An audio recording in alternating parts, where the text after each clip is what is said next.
신 말씀 이야기예요. 어떤 주인이 포도원을 만들었어요. 아주 노력을 많이 했습니다. 그리고 최선으로 아름다운 포도원을 만들었어요. 얼마나 이 포도원을 아꼈는지 이렇게 산 울타리로 이렇게 나무로 해서 울타리를 만들었어요. 짐승들이 와서 포도나무 함부로 따먹지 못하게. 그리고 그곳에 포도즙, 즙틀도 만들어 놨어요. 농부들이 일부러 집에까지 포도 열매를 가져와서 으깨가지고 포도즙 만들지 않도록 즙틀을 만들어 놓은 거예요. 망대도 세워놨어요.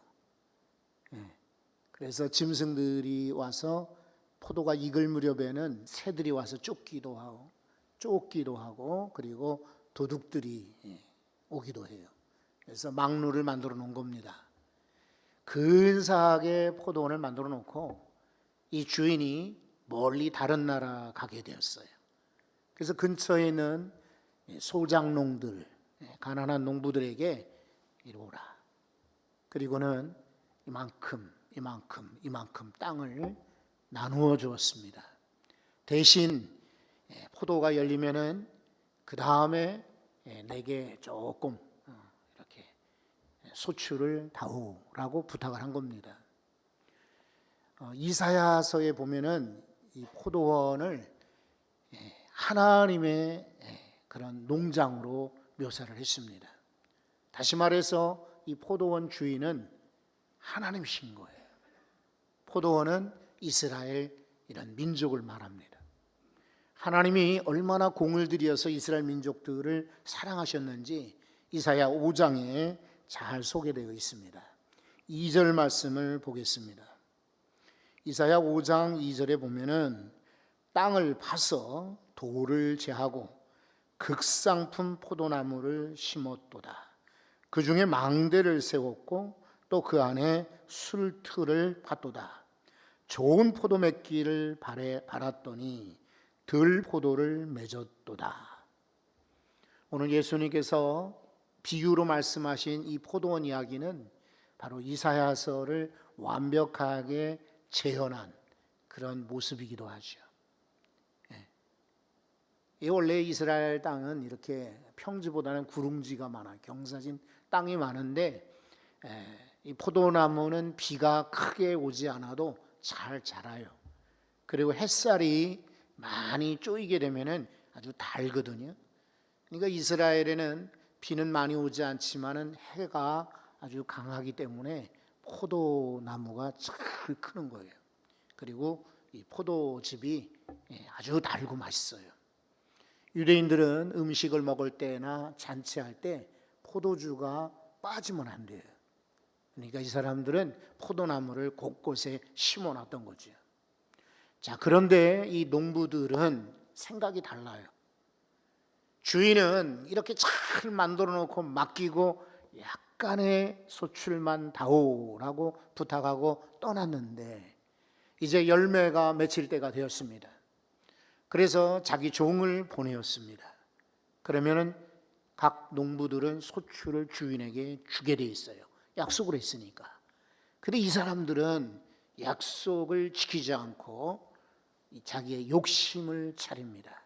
종이 왔는데 그냥 때려서 보내버린 거예요. 주인이 또 다른 종을 보내었어요. 그랬더니 이번에는 돌을 던져가지고는 역시 떠나게 만들었어요. 세 번째도 종을 보냈는데 이번에는 그 종을 죽여버렸어요. 웬만한 그런 포도원 농장 주인일 같으면 생각이 바뀌겠죠. 이런 괘씸한 농부들 같으니 어떻게 이럴 수가 있는가? 나랑 약속을 했는데 지키지 않는구나. 그러면은 당장에 종들을 데리고 가서 그 포도원의 농부들, 악한 소작농들을 다 내쫓거나 벌을 주겠죠. 그런데 아까 말씀을 드렸지 않습니까? 이 포도원 농장 주인은 하나님이십니다. 하나님께서는 이 농부들에게 계속해서 참으시고 인내하시는 거예요. 그래서 종들을 계속 보내었다 그랬어요. 여러분, 이 종들을 보냈다는 이 종은 누구를 말할까요? 바로 하나님의 사람들, 선지자들을 말해요. 하나님께서는 이스라엘 백성들을 위해서 계속의 선지자를 보내요. 이 사람도 보내고 저 사람도 보내고 계속 그들을 일깨워 주고 있는데, 막상 이 이스라엘 사람들은 그 선지자의 말을 듣지 않는 거예요. 그리고는 오늘 성경의 말씀처럼 때리고 돌로 치고 심지어 죽이고 말았어요. 참 야속하죠. 주인의 입장에서는 참 견디기 어렵습니다.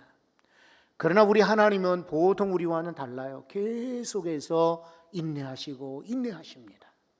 그래서 이번에는 자기 아들을 보내시기로 작정하셨습니다. 이게 중요한 말씀이니까 한번 읽어봅시다. 자, 37절인데요. 자, 한번 다 같이 읽어보겠습니다.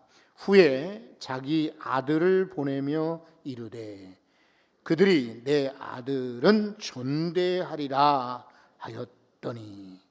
여러분, 이제 이 농부들은 약속을 지켜야 되는데 약속 대신에 오히려 포악하고 그리고 욕심을 차렸죠.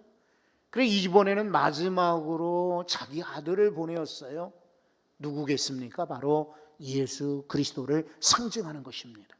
선지자들을 계속 보냈음에도 불구하고 죽였어요. 돌로 친 것처럼 스데반을 돌로 쳤어요.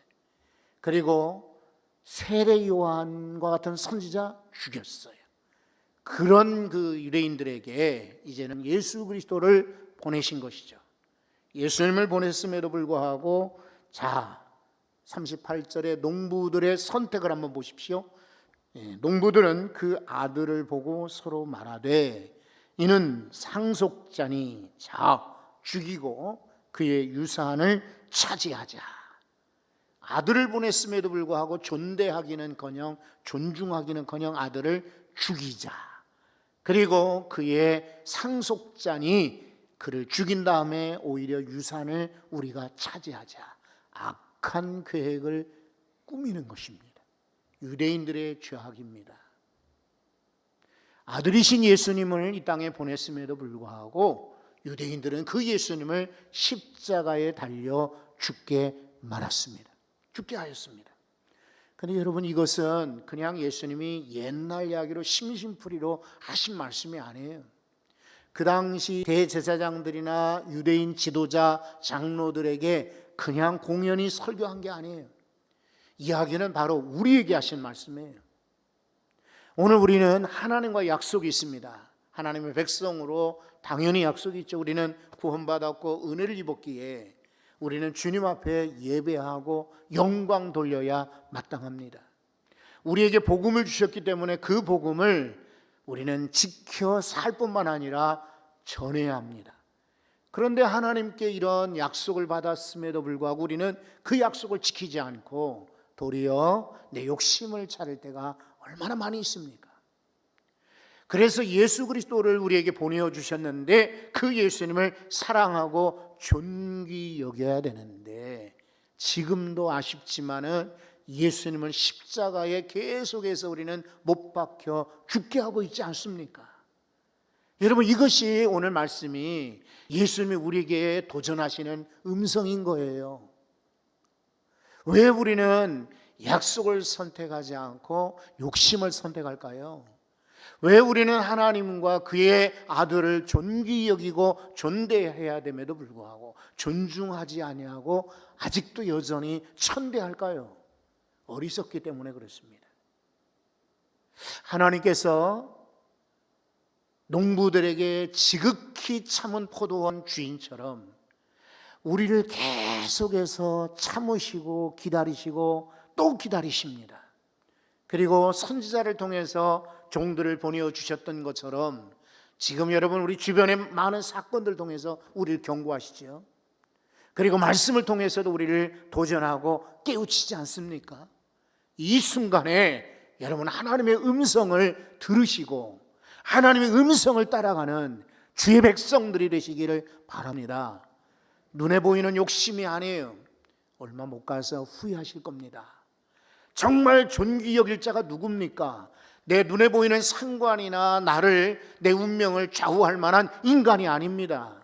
우리 하나님께서 내 인생의 지금뿐만 아니라 먼 미래까지도, 영생까지도 주관하십니다. 그래서 여러분 존귀히 여길 자를 존귀히 여기실 수 있기를 바랍니다.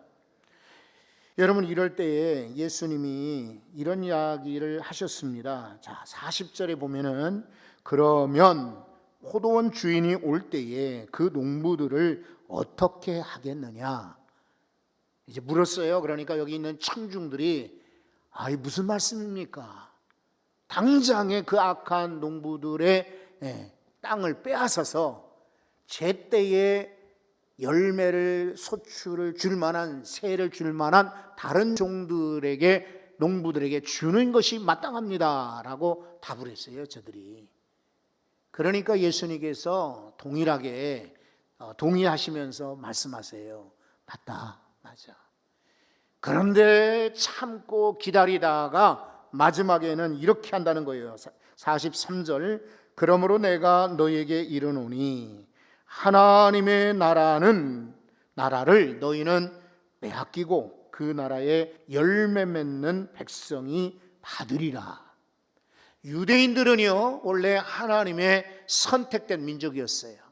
포도원과 같은 좋은 땅을 허락받았고 율법과 많은 유산들, 신앙 종교적 유산들을 부여받았어요. 약간의 소출, 하나님께 11조와 그리고 주일 성수며 율법을 지키듯 하나님께 섬김만 드리면 되었어요. 그런데도 유대인들은 그걸 지키지 않았습니다. 그랬더니 주님 말씀하시기를 이제는 그들에게서 빼앗아 열매 맺는 백성들, 즉 믿음의 사람들에게 줄 것이다 라고 주님이 선언하십니다. 이 농부들은요 아쉽게도 현재만 보는 거예요. 미래는 보지 못하고, 그러니까 현재만 바라보니까 욕심을 내고 현재만 바라보니까 살인까지 저지르게 된 것입니다. 하나님은 우리 인생들을 이 땅에 발붙이고 우리는 살지만은 여기 땅만 보고 살라고 지으시지 않았어요. 하나님은 우리로 하여금 저 하늘을 보고 그리고 먼 미래를 보고 살도록 만드신 것입니다. 오늘 이 땅만 바라보고 현재를 선택하지 말고 지금 힘들어요, 지금 어려워요, 지금 괴롭기도 하고 손해보는 것 같고 때로는 어리석어 보이지만은 먼 미래를 보게 되면은 지금이 아니라 미래를 보게 되면 이것이 내게 큰 축복이 됨을 여러분이 훗날 깨닫게 될 것입니다. 미국에 한 200여 년 넘게 전에 어떤 여인이 있어요. 프랜시스 윌라드라고 하는 여자예요. 여자는 이분이 이제 미국 여성 가운데 아주 뛰어난 그런 사람으로 소문났고, 그리고 국회의사당, 지난번에 크게 소동이 벌어졌던 국회의사당에 동상들이 쭉 이렇게 서 있는 가운데 최초로 여성이면서 동상으로 올렸던 인물이에요. 명예 전당에 올랐던 여성 1호가 바로 프랜시스 윌라드라고 하는 인물이거든요. 사진을 보여주면 좋을 것 같아요. 여기 지금 사진 나오죠. 여자가 원래 저 뉴욕 로체스터라는 시골 출신이에요. 그런데 이 아버지가 성직의 마음을 갖고 이제 신학을 공부를 했어요. 그런데 이 가족들을 데리고 저 시카고 북쪽에 있는 위스콘신 미로키라는 지역으로 이사를 갑니다. 그러다가 제한을 받고 목회를 하지 아니하고 신학을 공부했는데 은행원이 됩니다. 그래서 시카고 북쪽에 있는 에반스톤이라는 지역에 이주해 살게 돼요. 그 에반스톤은 해안가, 미시간 해안가에 있는데 유명한 대학이 있습니다. 노스웨스턴 대학이라고 유명한 대학이 있어요. 여기서 이 사진에 나오는 프랜시스 윌라드가 그 당시는 여자 학교였어요. 노스웨스턴 피메일 칼리지라고 해서 여학교였습니다. 이 여학교를 나왔어요. 여학교를 나와오고 이제 여기저기 교직 생활하다가 그 학교의 총장으로 부름을 받게 됩니다. 32살에. 대단히 뛰어난 여성인 거죠. 아무리 그 학교 출신이라 할지라도 이 대학의 32살의 최초의 여총장이 됩니다. 그때 시카고 신문이 이렇게 적었습니다. 우리는 여성이 권위 있는 명칭 총장으로 존귀함을 받는 것은 역사상 처음 있는 일이라고 믿는다. 그러나 윌라드는 그의 존귀에 상응하는 능력과 정직함으로 일을 수행할 줄 안다. 이렇게 당시 시카고 신문이 묘사할 정도로 아주 큰 센세이션을 일으켰던 사건이었어요. 그런데 불과 3년의 총장 생활을 하는 중에 그 시대에 1870년대에 어떤 일이 있었냐면 여성들이 워낙 많은 남자들이 술을 마시는 거예요. 그러니까 좀 절제하자 이런 운동을 벌이기 시작했어요. 게다가 이 여성들의 교육을 제한하는 일들이 많았어요. 여자가 무슨 교육이냐. 그러니까 이런 교육도 남녀 공평하게 나누자.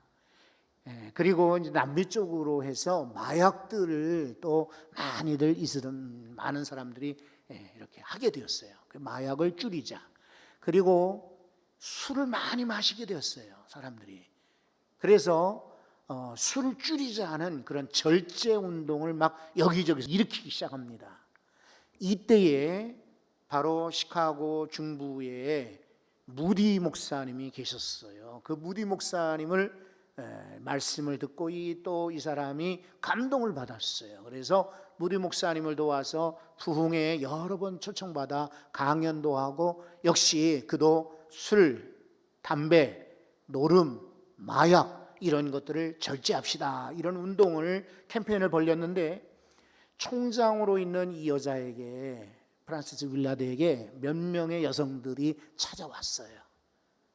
와서는 우리 힘으로는 감당할 수 없으니 당신이 지도자가 되어 주십시오. 그러는 거예요. 그 대신 우리 지도자가 되더라도 사례비, 월급은 줄 수가 없습니다. 그래. 총장으로 있는 데에는 지금 $2,500, 그 당시 $2,500의 연봉을 받고 있었어요. 근데 지금 이 절제운동의 지도자가 될 때는 한 푼도 버는 게 없는 거예요. 그리고 최초의 총장 자리에서 절제를 인도해달라? 사실은 이게 안 되지요. 워낙 끼우는 운동장이잖아요. 그런데도 여자가 기도하다가 결정을 했어요. 그래서 총장 자리를 놔두고 도리어 절제운동의 지도자가 되었습니다. 그 다음부터 이 사람은 이제 크리스찬 우먼 템퍼런스 유니언이라고 여성 절제회를 만듭니다. 그래서 참정권, 투표권을 얻게 하고 유아들 교육을 시키게 하고 아까 말씀드린 음주나 그 다음에 마약 이런 담배 이런 절제 운동을 벌이기 시작해요. 그리고 최초의 지도자가 됩니다. 1923년에는 우리나라에도 대한기독교 여성 절제라는 것이 만들어지게 돼요. 오늘날까지도 있어요. 여러분 만약에 이 사람이 그냥 총장 자리에 있었더라면 그냥 수많은 그런 총장들 가운데 한 사람으로 끝나고 말았을 거예요. 그리고 아마 그런 사람으로 마쳤겠지요. 그러나 이 사람은 선택을 오늘 당장에 돈을 벌고 명예를 얻는 일에 선택하지 않았어요. 그래서 그는 닭을 내려놓고 길거리에 여성들과 함께 절제운동을 캠페인하러 다니는 이런 여성 시일의 지도자가 되었어요. 아무리 생각해도 지금 만약에 결정하라고 할지라도 어리석은 선택일지 몰라요. 그러나 잘 선택한 것입니다.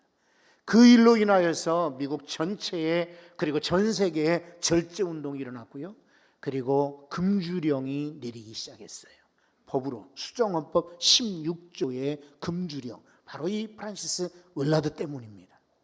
한 여성이고 그는 교육가로 그냥 잠잠히 있다가 사라질 운명이었지만은 그러나 하나의 또 손해보는 선택이요 어리석은 선택인 것처럼 보이지만은 뚜렷한 선택을 함으로 인하여서 그는 미국 의사당에 동상이 설 정도로 전국 각지의 중학교, 고등학교 길가에 이름이 붙을 정도로, 그리고 세계 절제 운동이 세계 160개의 나라에 퍼져나갈 정도로 최초의 지도자가 되었어요. 여러분도 모를 일입니다. 오늘 우리는 과연 하나님과 약속을 선택할 것이냐, 아니면 내 욕심을 선택할 것이냐, 하나님을 공경하고 섬김을 선택할 것이냐, 아니면 사람들을 기분을 맞추는 데 선택할 것이냐, 오늘 현재를 선택할 것이냐, 미래를 선택할 것이냐. 여러분, 창세기에 보면은 아브라함과 그리고 롯이 있습니다. 둘이 같이 살았는데 땅이 비좁아요. 그래서 삼촌이 아브라함이 요청하는 거예요. 조카야, 네가 우를 택하면 나는 좌를, 네가 좌를 택하면 나는 우를 택하겠다. 롯이 먼저 보니까, 눈을 들어보니까 요단 들녘이 아주 비옥해 보였어요. 애굽의 들과 같았더라. 눈에 보이는 대로 선택했거든요. 알고 보니까 소돔 고모라 지역이었어요. 선택이 중요한 겁니다. 여호수아서 24장에 보면은 여호수아가 백성들을 향하여 마지막 때지요. 여호수아가 고별 설교할 때 이렇게 말합니다. 24장 15절. 만일 여호와를 섬기는 것이 너희에게 좋지 않게 보이거든 너희 조상들이 강 건너편에서 저쪽에 섬기던 신들이든 또는 너희가 거주하는 이 땅에 있는 아모리 족속의 신들이든지 너희가 섬길 자를 오늘 택하라. 나와 내 집은 오직 여호와를 택하였노라. 여러분, 선택 앞에서 어떤 걸 선택하시겠어요? 우상이냐 하나님이냐? 지금 우리에게 물어보면 당연히 하나님이라고 하겠지요. 그런데 여러분, 그 우상들이 우리를 현혹시키고 멋지게 만들고 우리를 참 속게 만든다고 할 때는 참 애매하지 않을 수가 없습니다. 엘리야 선지자도 열왕기상 18장에서 이스라엘 백성들에게 도구전을 했습니다. 18장 21절에 엘리야가 모든 백성에게 가까이 나아가 이르되 너희가 어느 때까지 둘 사이에서 머뭇하려느냐. 여호와가 만일 하나님이면 그를 따르고 바알이 만일 하나님이면 그를 따를지니라. 바알이냐 하나님이냐 선택하라고 도전을 했습니다. 오늘도 엘리야는 우리를 향하여서 초청하고 도전합니다. 우리는 영혼을 선택할 것이냐, 아니면 현재의 찰나의 기쁨과 만족과 쾌락을 선택할 것인가? 어리석은 사람들은 현재를 선택하겠지요. 그러나 여러분, 지금 당장 손해보는 것 같고 어리석어 보이고 지금은 내 인생에 아무런 비전, 희망이 보이지 않는다 할지라도 하나님을 선택하십시오.